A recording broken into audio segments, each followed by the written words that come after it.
tonight on First at 9 this Friday, the 1st of November 2024.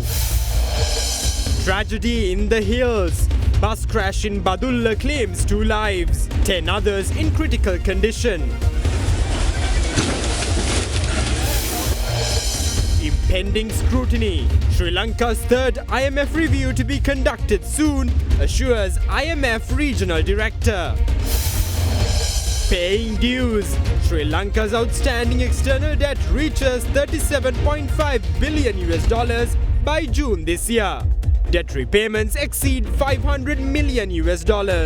ඔබේ විශ්වාසය දෙනු සෙන්සුරයින් දැන් ළඟමැති ෆාමසියෙන් ලබාගත හැක. Crunchy goodness for hunger on the go. කන්ට පරිස්සම් කරගත්තොත් අපි පරිස්සම්.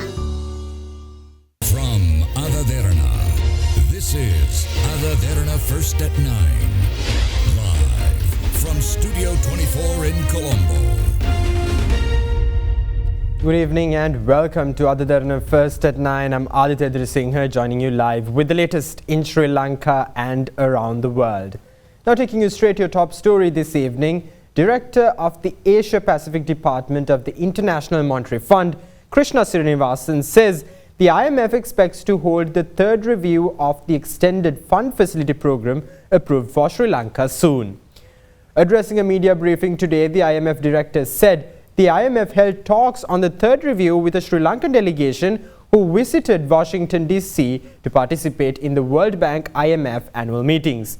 Meanwhile, in their regional economic outlook for Asia and the Pacific, the IMF noted that the regional growth projection for the year 2024 has been marked up 4.6%. Releasing the International Monetary Fund's regional economic outlook for Asia and the Pacific, the global lender stated that the short-term prospects for the region have improved slightly compared to the IMF's April forecasts, even though growth is still expected to moderate in 2024 and 2025. The IMF highlighted that the regional growth projection for 2024 has been marked up to 4.6% from 4.5% in April, largely reflecting the overperformance in the first half of the year, and the region is forecast to contribute roughly 60% to global growth in 2024. In 2025, the more accommodating monetary conditions are expected to support activity, resulting in a slightly upward growth revision to 4.4% from 4.3% in April. The global lender noted that inflation has retreated in much of the region and added that at the same time, risks have increased, reflecting rising geopolitical tensions, uncertainty about the strength of global demand, and potential for financial volatility. The IMF is of the view that demographic change will act increasingly as a brake on activity, though structural shifts into higher productivity sectors, such as tradable services, hold promise to sustain robust growth. Addressing a media briefing from the IMF headquarters in Washington, D.C., to brief the regional economic outlook, Director of the Asia and Pacific region Krishna Srinivasan also touched on the IMF's engagement with Sri Lanka. Right after the new government came into office, we had a mission there to Sri Lanka. We had good discussions with the president and his team, and there was clear recognition that Sri Lanka had made significant progress under the program and that these gains had to be safeguarded and measures had to be taken to build on the success achieved so far. In terms of the commitment, it's clear that the new government is fully committed to the program, to the IMF-supported program, both in terms of the fiscal targets, in terms of debt targets, and so on. And good progress has been made. A team from Sri Lanka was in Washington to continue discussions on the next review, and discussions are ongoing. Good progress is being made, and a mission will return to Sri Lanka to continue with these negotiations for the next third review soon. Horizon Campus 2024 Intake 2. Register now. පිරිපුන් ජීවිතයකට ඔබ සමගින් පෙරට Union Assurance. Welcome to Cinnamon Life, South Asia's biggest entertainment hub, where awe awaits. Sadaharita Plantations Limited, celebrating 22 years of your trust. Now in some tragic news, 2 students of the General Sir John Kothawala Defence University's southern campus tragically lost their lives after the bus they were travelling in overturned in the Dunhinda area in Badulla today. 10 others involved in the accident are in critical condition and receiving treatment at the Badulla Teaching Hospital.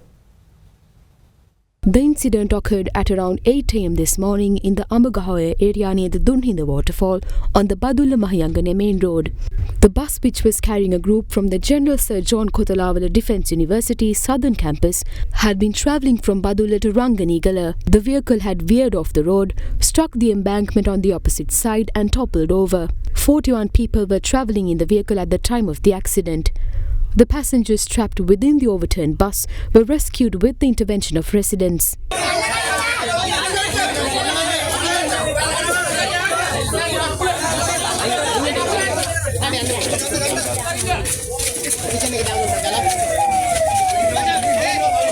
Subsequently, the 41 injured passengers were promptly taken to the Badulla Teaching Hospital.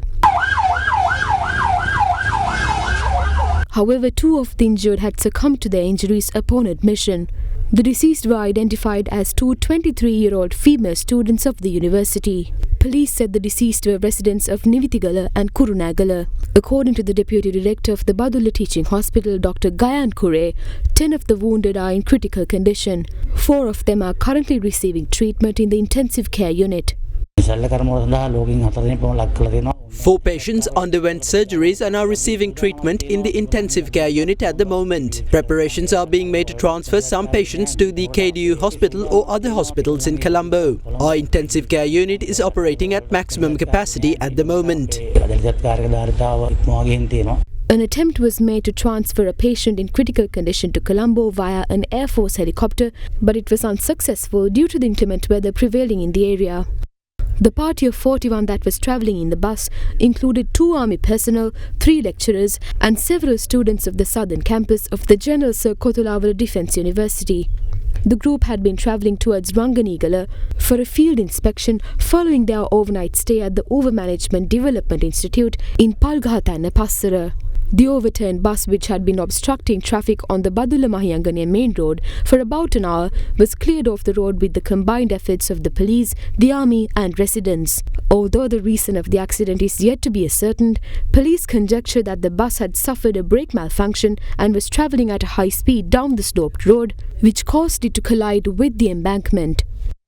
Now in other news, former Chief Executive Officer of the Asiata Group Berhad, Dr. Hans Vijay Surya, was appointed as the Chief Advisor to the President on Digital Economy. The relevant letter was received by Dr. Vijay Surya from President Anura Dissanayake at the Presidential Secretariat. The Asiata Group Berhad today announced that Dr. Vijay Surya's role as the CEO of the Telecommunications Business and Group Executive Director will be relinquished accordingly. Thereby, Hans Vijay Surya is set to step down from his role at Asiata Group with effect from the 25th of January. During the interim period, Dr. Vijay Surya's responsibilities to Asiata will continue, including the execution of a transition program while he makes himself available for the government's digital transformation initiatives on an advisory and non-executive basis. Dr. Vijay Surya records a tenure of over 30 years with Asiata and its predecessor, Telecom Malaysia.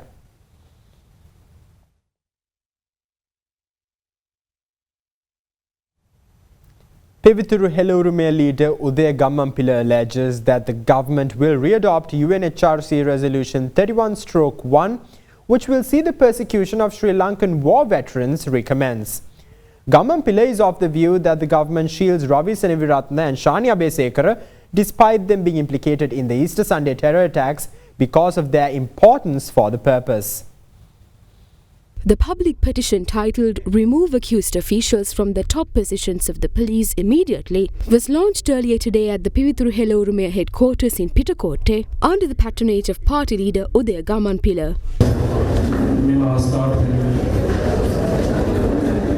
Ilankai Tamil අරසු Kachchi පාර්ලිමේන්තු මැතිවරණයෙන් පස්සේ ආණ්ඩුවට එකතු වෙලා Lanka Tamil Arusukatchi has reached an agreement to join the government after the parliamentary election, whereupon former MP M.A. Sumantran will be appointed as the Minister of Foreign Affairs. ITAC has demanded 2 prerequisite conditions for their ascent into the government. The first is for a new constitution to institute federalism in Sri Lanka, to which the government has already agreed. The second condition concerns Ravi Seneviratne and Shani Abesekara. Abhisekara. Sri Lanka has currently withdrawn from the United Nations Human Rights Council's Resolution 31/1. The government has agreed to adopt the resolution again and implement it. The implementation of that resolution entails the resumption of the witch hunt against Sri Lanka's war veterans. The witch hunt that commenced in 2015 led to the weakening of Sri Lanka's intelligence services. In order to recommence that witch hunt, Ravi Saniviratna and Shani Abhisekara, who led the same operation in 2015, must hold the officers they held back then.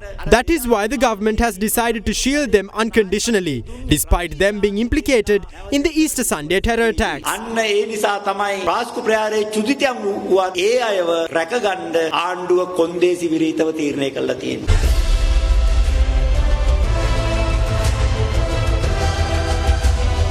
Sri Lanka decides 2024. Now, while drawing attention to the recent comments by the government against the idea of political opposition, leader of the Samagi Jana Balawegaya, Sajith Premadasa, vows that the country's citizens will cast their ballots to pave the way for an SJB government majority, rather an SJB majority in parliament to protect democracy. In the meantime, Samagi Jana Balawegaya's Colombo district candidate Mujibur Rahman claims that the incumbent government is now incarcerated by the same system that they once swore to destroy. In the lead up to the 2024 parliamentary election, a public meeting of the Samagi Jana Balawegaya was held yesterday in central Colombo under the patronage of the party's leader Sajith Premadasa. We toil to secure 113 seats in parliament. According to the current tally of the votes, the incumbent president will only be able to claim 105 seats in parliament. The remaining 120 MPs of the new parliament will oppose the president. So, if we play our cards right, we can definitely capitalize on this opportunity. The incumbent government is now incarcerated by the same system that once they swore to change. System change කරන්න ආපු මිනිස්සු ඊයන system එකට දැන් හිර වෙලායි. මේ රටේ විපක්ෂයක් අවශ්‍ය නැහැ. එක පක්ෂයක් තිබුණාම ඇතිලු. They say that an opposition is unnecessary. They claim that a single governing party is all that the country needs. The JVP and the NPP, who are vying for power at the moment, must realize that in a bid to protect democracy, the people of this country will grant parliamentary majority to the Samagi Jana Balawegaya in the upcoming election. Samagi Jana Balawegaya පාර්ලිමේන්තු බහුතරයක් නිර්මාණය කරන්න සූදානම්. Leader of the Sarva Jana Balaya, Dilith Jayavira, asserts that he intends to set up a brave opposition with the hopes of one day assuming the helm of power. Addressing a gathering, the Sarva Jana Balaya's leader Jayavira noted that the incumbent government's attempt to deprive Mahinda Rajapaksa of his security detail is fueled by the government's opposition to the former president who ended a 3-decade war.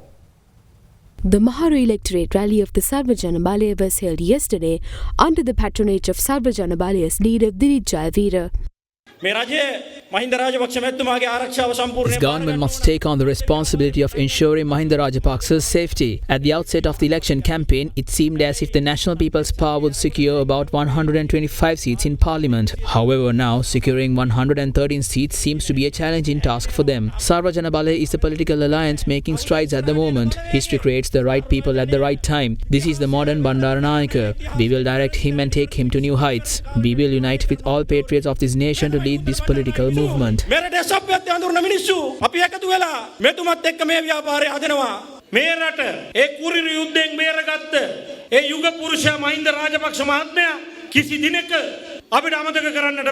can never forget Mahinda Rajapaksa, the political legend who ended Sri Lanka's cruel civil war. Despite whatever political inclination we may have, we can never forget him. They intend to deprive Mahinda Rajapaksa of his security detail simply because they oppose the leader who ended the country's civil war. This is not merely an attempt to revoke privileges granted to former presidents. This is a calculated attempt to mistreat a former president who oversaw the end of Sri Lanka's brutal civil war. තීරණාත්මක යුද්ධය අවසන් කරපු ඒ මහින්ද මහත්තයාට කරන කෙනෙහිලි වැඩක් මිසක් වෙන මගුලක් නෙමෙයි. Meanwhile, the Kalani electorate rally of the Sarva Jana Balaya was held last evening under the patronage of party leader Dilith Jayavira. මේ ශ්‍රී ලංකාවේ යම් කිසි දේශපාලන පරිවර්තනයක් සිද්ධ වුණා නම් 51 දී ඒ 56 විප්ලවයට මගපාදපු 51 පරිවර්තනය The political transformation that took place in 1951 led to the political upheaval in 1956. The reincarnation of that political transformation is the Sarvajana Balaya. We will always represent you. We will never abandon you. We will embark on this political journey with you. We will stand by your side.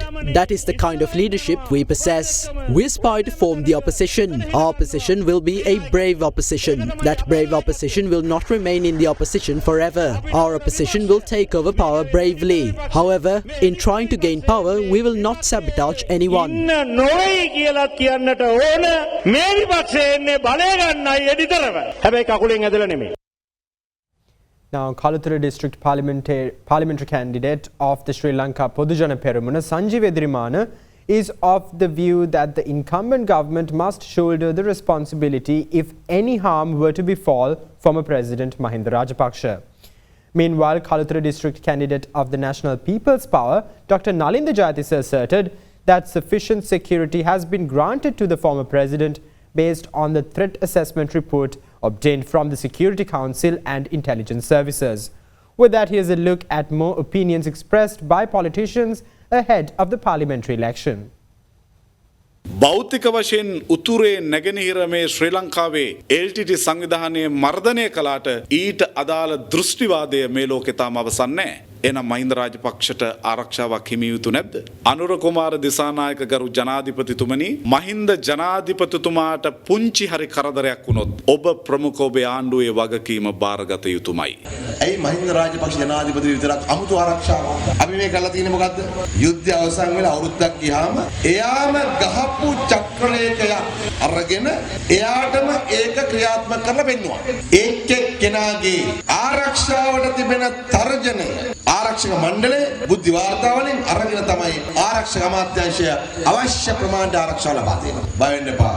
මේ රට ගොඩ යන මාවතට අවතීර්ණ වෙලා තියෙනවා. අනුර කුමාර දිසානායක මහත්මයාට ජාතික ජන බලවේගයට ඡන්දෙ දීපු විශාල පිරිසක් සර්ව ජන බලයත් එක්ක එකතු වෙලා තියෙනවා. ඡන්දෙ දීපු ජනතාව බොහෝම අසතුටින් ඉන්නේ. 42ක් ජනාධිපතිවරණය ලබාගත්තු ජාතික ජන බලවේගයට පාර්ලිමේන්තුවේදී හිම ප්‍රමාණයක් ලබා ගන්න පුළුවන් වෙයි කියලා අපි නම් විශ්වාස කරන්නේ නැහැ. හැබැයි විපක්ෂයේ කාර්යභාරය අපි මනවින් නිශ්චය කරනවා. අපි විපක්ෂයේ කාර්යභාරය කරන්න හොඳින් දන්නවා. මාසයකට වැඩි අපේ ආණ්ඩුව දැන් පළපුරුද්ද නැද්ද? එසා ඒගොල්ලෝ 60ක් 70ක් එකතුලා කරපු ආණ්ඩුව දැන් අපි 3 දෙනෙක් කරන් යනවා යසට. අපි තමයි ලෝකේ වාර්තාව තිබ්බ මොකද්ද? ලෝකේ මෙතෙක්කල් හදලා තියෙන කුඩාම ඇමති මණ්ඩලයේ කැබිනට් එක හදලා තියෙන අපේ රටේ අපි කුඩාම කැබිනට් එක හැදුවා නෙවෙයි. ඉතින් කැබිනට් එක හදන්න කවුරු හිටියේ නැහැ. ඉතින් හිටපු කීප දෙනාගේ කැබිනට් එක හැදුවා කිව්වා නම් හරි. 3 දෙනා ඉන්නේ හිටියේ. එතකොට එක්කෙනෙක් ජනාධිපති වුණා. ඉතින් දෙන්න තමයි ඉන්නේ. ඉතින් කැබිනට් එක කුඩා වුණේ වෙන කවුරු නැති හින්දා. මේගොල්ලෝ ඊළඟට ආණ්ඩුව ගත්තොත් ඒත් කුඩාම කැබිනට් එක හදුනා දෙන්නෙක් දානවද? නෑනේ.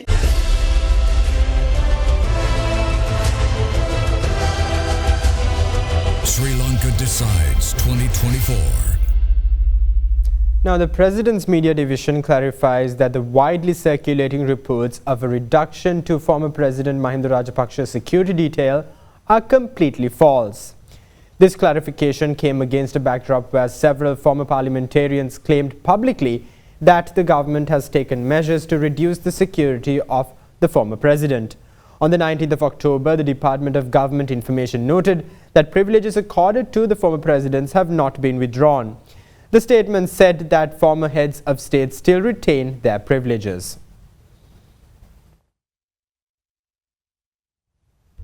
For your business news, join us on the other side of the short commercial break. Stay with us.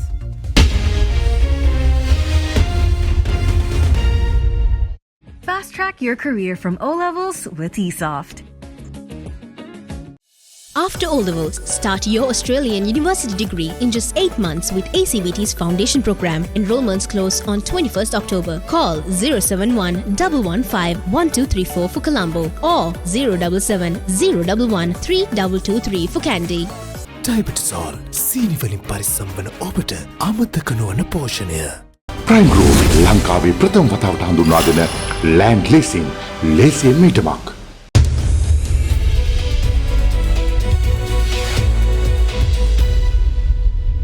Welcome back. Now in your business news, the Ministry of Finance says that the external debt of the government as of the end of June 2024 amounted to 37.5 billion US dollars. In their mid-year fiscal position report, the ministry noted that the total debt service payments from the 1st of January to 30th of June in 2024 were 503 million US dollars, of which 275.1 million US dollars were in lieu of principal payments, while the balance was 227.9 million US dollars for interest payments. Releasing the mid-year fiscal position report, the Ministry of Finance noted that their fiscal performance in the first half of 2024 improved significantly, with the notable increase in government revenue and the decline in government expenditure led by the decline in interest payments. The report highlighted that the budget deficit narrowed by 643.9 billion rupees to 598.7 billion rupees from 1.2 trillion rupees in the first half of 2024 compared to the same period of 2023. The total government revenue, including tax and non-tax revenue and grants, increased by 41.6% or 547.6 billion rupees in the first half of 2024 to 1.8 trillion rupees from 1.3 trillion rupees in the same period of 2023, realizing 45.2% of the annual estimate of 4.1 trillion rupees. Tax revenue substantially increased by 42.6% to 1.7 trillion rupees in the first half of 2024 compared to 1.1 trillion rupees in the same period of 2023, achieving 44.7% of the annual estimate of 3.8 trillion rupees. According to the Ministry of Finance, this surge was largely driven by the continued implementation of tax policy measures introduced in 2022 and 2023, improvements in domestic revenue mobilization measures, and the expansion of domestic economic activities. Further, the Finance Ministry outlined that revenue collected from income taxes increased by 16.3% to 447.3 billion rupees in the first half of 2024, achieving 41.4% of the annual estimate of 1 trillion rupees. This surge was mainly due to the increase in revenue collection from advanced personal income tax and withholding tax in the first 6 months of 2024 compared to the same period of 2023. The non-tax revenue increased by 30.4% to 151.3 billion rupees in the first half of 2024 compared to 116 billion rupees in the same period of 2023. The Ministry of Finance stated that this was due to the rise in revenue from fines, fees and charges and interest income. Meanwhile, the government expenditure declined by 3.8% to 2.4 trillion rupees in the first half of 2024. Recurrent expenditure, which accounted for around 90% of total expenditure in the first half of 2024, declined by 4.6% to 2.2 trillion rupees from 2.3 trillion in the same period of 2023. This was primarily driven by the decline of 10.3% in interest expenditure to 1.1 trillion in the first half of 2024 from 1.2 trillion in the same period of 2023. Further, the decline in domestic interest payments by 11.9% to 1 billion rupees due to the fall in domestic interest rates and the effects of the completion of domestic debt optimization also led to the decline in the recurrent expenditure. In the meantime, the external debt of the government as of the end of June 2024 amounted to 37.5 billion US dollars. The Finance Ministry highlighted that total debt service payments from the 1st of January to the 30th of June in 2024 amounted to 503 million US dollars, of which 275.1 million US dollars were in lieu of principal payments and the balance of 227.9 million US dollars corresponded to interest payments. The Finance Ministry noted that in line with the interim policy of the debt standstill adopted by the government, the servicing of the external debt of affected loans obtained from bilateral and commercial creditors has been temporarily suspended for an interim period commencing from the 12th of April 2022. Accordingly, the principal amount of 5.6 billion US dollars and interest of 2.5 billion US dollars have been accumulated as unpaid debt service by the end of June 2024. Now, the Colombo Stock Exchange commenced the month in green with turnover crossing 4.9 billion rupees. The broader all-share price index rose 0.73% higher at 12,863.65 points, while the more liquid S&P Sri Lanka 20 rose 0.39% to close at 3,879.33 points. The diversified financial sector was the top contributor to market turnover, followed by the banking sector. Access Engineering was also included amongst the top turnover contributors. Foreign investors closed as net buyers, purchasing shares worth 36 million rupees. And now here's a look at the rupee exchange rates for the day.